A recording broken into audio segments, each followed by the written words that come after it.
You're watching the Kop TV, the voice of football's most famous stand. Salah to settle it in front of the Kop. Right, it's AGT with the man who we previewed the game with on the Kop TV, Jack. Fulham fan in the away end tonight, of course. Good game. Respect. Good game. Good played. Yeah, listen, we had a few pints Well before today. There's always respect there. And again, up until 70 minutes, it was you who maybe impressed me more. I think we were super flat. You obviously got your goal. I think it's fair to say that there wasn't really much apart from that in terms of an attacking sense from you. But at the same time, why did you need to press on for a second? It was 1-0 to Fulham. And again, you have to respect that. And we didn't really wake up until that first goal. And then, you know, the momentum takes us to 2-1. Yeah, it's a weird one. Fulham concede 1 and concede 2. It's been a hallmark of this season, unfortunately, but it is what it is. I thought after that could have been 3, 4, 5, and unfortunately it really did come away from us. The problem is that at 1-0, there's that opportunity for Bobby to square it, and if Andreas pokes that home at 2-0, you think Fulham shut up shop and maybe there's something coming back to the cottage. I said before the game I would have taken 2-1, and you know what? It's annoying in the manner that it happened, but still we're in a tie. We've got a game at home. You've got to look at that and think it's a decent, if not a good, result for Fulham.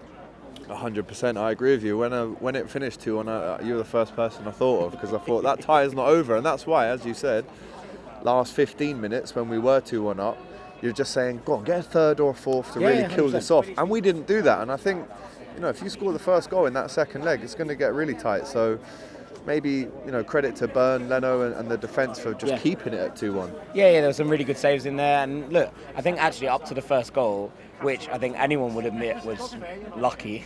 And I don't mean in terms of the way that the game was playing out. Like, obviously you were piling on the pressure, there were opportunities, but in terms of the actual goal itself, it's fortunate, right? Like, there's no doubt about the fact that it takes that deflection. Without that, it's going straight into Byrne Leno's hands. Fine.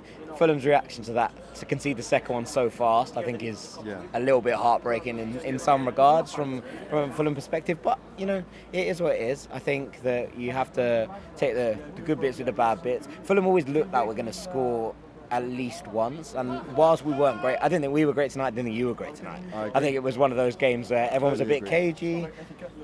It is what it is, right? I think it was cagey because they almost know there's a second leg to come and they don't want to spend all their beans. By the way, I will say, the sausages of the night, Fulham's medical team that took about 4 minutes to run on the pitch. I've got one for you, I've got a better one. I got the 3 lads that turned up in the away and in Liverpool hats. I tell you what, we can have a conversation. Anyway, you get in. But yeah, listen, man, you're still in the tie. You have to take that. You said you would have wanted that before the game started. The 2 goals in quick succession, you know, that can happen sometimes. Of course, especially at Anfield. Like, we know better than anyone. You do. Jesus Christ, you do, yeah. But you've scored 4 in 2 at Anfield. Yeah, you know what?